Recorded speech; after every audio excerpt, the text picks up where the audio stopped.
Hey guys, so today I'm going to be looking at people who got out of there. So yeah, let's just get right into the video. Driving Uber one night a couple years back, I picked up 4 guys from a club. Listening to them talk, I realized that 2 guys, one of them ordered the ride, had met the other 2 at the club and were on their way back to get something from the cousins. There was an odd vibe. Some of the conversation didn't seem the most linear, and I was hyper aware that these drunk dumbasses were heading with 2 strangers to a drug deal. And I was the one driving them. I did not want drugs in my car, and I was very aware that we might be on the way to an ambush. If we'd been heading anywhere remote or sketchy, I had to figure out how to end the ride. The 2 wannabe dealers kept trying to get in touch with their cousin via cell phone, went to an apartment just off a main street, and after both had gone into the building, I just said, "Should we leave?" to the guys, and we did. I still don't know if it was a ploy for a free ride, guys too drunk or dumb to pull off a basic deal, or something nefarious that didn't finish. Good! Get out of there, man. That's crazy, man. The fact that these drunk guys just don't even know if something bad might have happened to them, and that this person just saved their lives. They will never know. Whew. It's better to be safe than sorry. When I was 27, my girlfriend lived in a crappy part of Hollywood. She had a kid pretty young, but the dad ended up going to jail for assault. The place she could afford was run down, with all sorts of addicts and genuine lowlifes living in the units around her. She hated the place. She couldn't move in with me because I was just renting a room where I lived.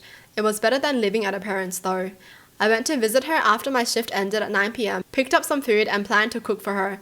We were there for about an hour just sitting on the couch watching her kid play with a box. Then the banging started on the door. She looks terrified thinking it's her ex. I'm kind of freaked out also because I heard all these stories about him. Some guy is cursing, hitting something against the door hard. We don't even want to peek through the window or peephole thinking he's got a gun. We call the police, but the operator is having a tough time hearing. Then we hear some other woman screaming and cursing. He had the wrong door. We hear them start fighting, smashing, more screaming. Sounds like she's spitting and we hear punches.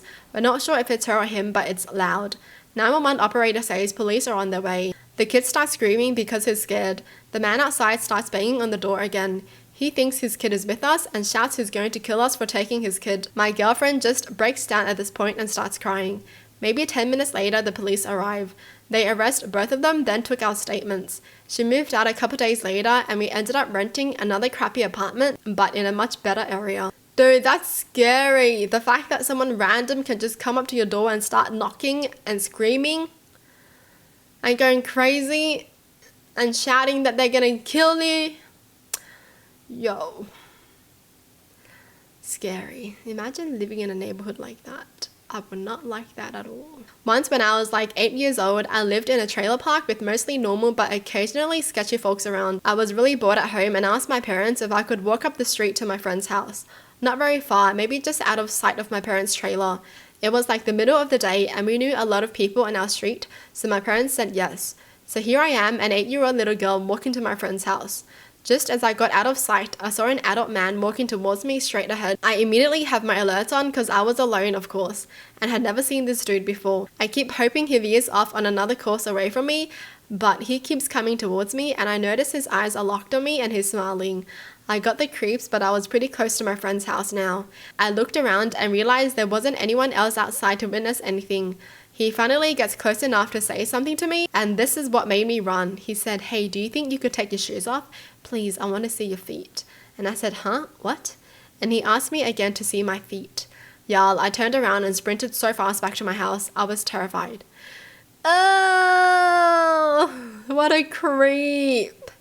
Yo, I'm so glad nothing happened to them. Come on, parents. If your kid is 8 years old, they should not be wandering around outside alone, walking. Come on now. We all know how fast it is for someone to just snatch your kids like that. Oh, this person is lucky. Because I feel like if this guy had bad intentions, he could have just kidnapped her so easily. The fact that there was no one around and she was alone. If he had a car, she would have been in his car. Used to work on an ambulance, and the company that I worked for had more ambulances than there were firehouses or medic stations to keep up with increasing call volumes. So we would do something called posting, which is where you park the ambulance somewhere within the area that you are servicing while you wait for a call. Was working the midnight to 10 a.m. shift one night and it was really slow. On slow nights, we would try to find the darkest areas we could to find post in an attempt to catch some sleep. We find a church within a neighborhood whose parking lot had virtually no light, so we decided to park there. As soon as my partner put the rig in park, I instantly felt incredibly uncomfortable and unsafe. I didn't want to say anything to my partner as I literally had no reason to feel the way I was, but the feeling was almost overwhelming. A few minutes go by and my partner looks at me and says, "Hey man, I don't feel right. Something just feels off. Do you want to get out of here?" I replied, "Yes," and we got the hell out of there. I have never really figured out why we both had that sensation and why it came on in that church's parking lot, but it sure did give me the creeps. Whoa. Okay, they were right to get out of there then because the both of them felt the same. Maybe there was a reason why there were no lights in that church's parking lot. That's sus now. Always listen to your gut, okay? Even if it seems stupid, just listen to your gut and get out of there because you don't lose anything. Just get out of there and you're safe. But if you stay there, you might not be safe. You might be dead. My mum's best friend owns a farm about a half hour from where I grew up. We went there nearly every weekend to help with upkeep and caring for our horses. All day you could just feel a storm brewing. The wind humidity outside had a greenish tint, and the clouds rolling in as the sun was setting. Right after supper, it started raining hard. A lot of wind and lightning too. I was looking out the window across the yard and I thought I saw something above the barn on the far side of the yard. I was petrified. It looked like rotation in the clouds, and it started lowering down. I pointed it out to my dad. He said it was rain bouncing off the roof of the barn. We both looked out for a moment and clearly saw it back up into the clouds.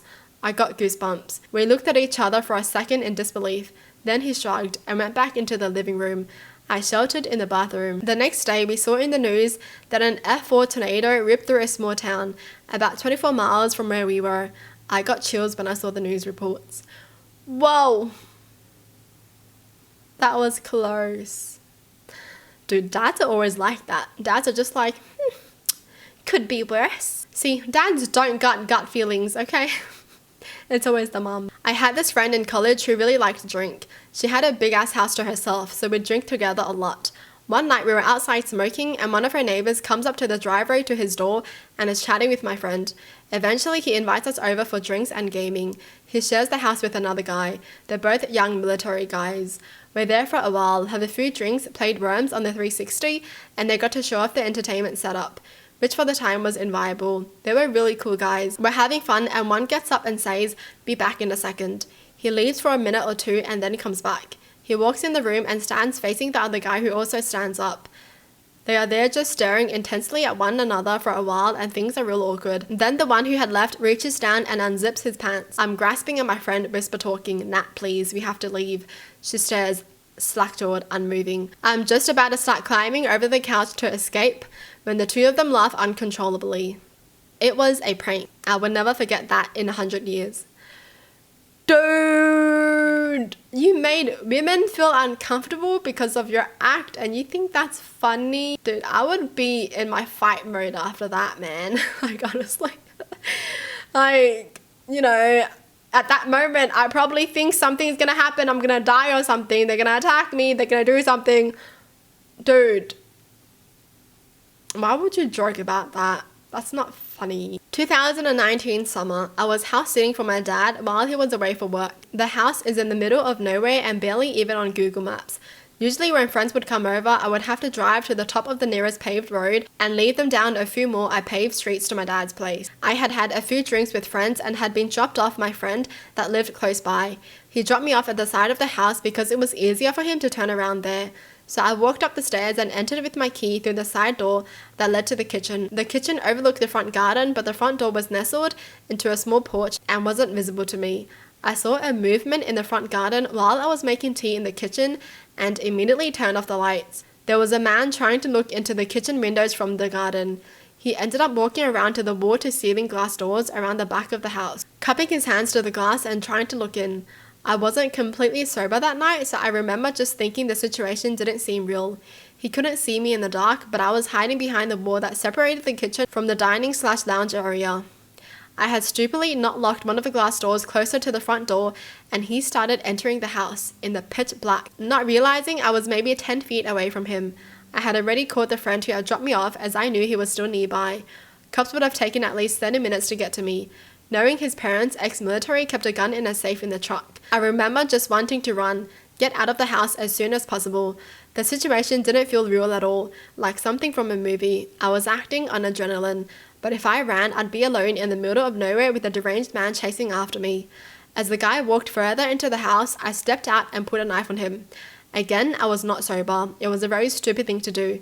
He tried to incoherently make conversation, but I got him out the door just as my friend put up with his gun. The dude bolted to his car that was parked in an area concealed by trees on my property. Turns out he was the gardener. He had been keeping tabs on me, knew I was house sitting alone for my dad while he was out of town, and had been waiting on the front porch for me to get home. Except I had used the side door that night, something I never usually did. Whoa. If I hadn't used the side door that night, I have no idea what would have happened. I also have no idea what would have happened if my friend hadn't come back when I called him, because the guy was starting to get aggressive and trying to come towards me right when my friend got the gun out. We like to joke about it now, but it was the worst scenario I've ever experienced where I wanted to just run and get away. That's freaking scary. The fact that the person came in while they were hiding. Whoa. Dude, that's scary. Just imagine like hiding in your room, right? And someone is like looking for you while you're in the room. Oh. What would you guys have done? Would you guys have done the same thing? This is why if you live in the middle of nowhere, please don't live alone. Honestly. Like, dangerous. And the hospitals are probably far. The police are far too. Everybody is far from you. No one can get to you in time. Scary. Well, that's it for the video. Hope you guys enjoyed. Tell me in the comments down below what your thoughts are. And as always, thanks for watching. Hope you guys liked it. And I'll see you guys next time. Bye.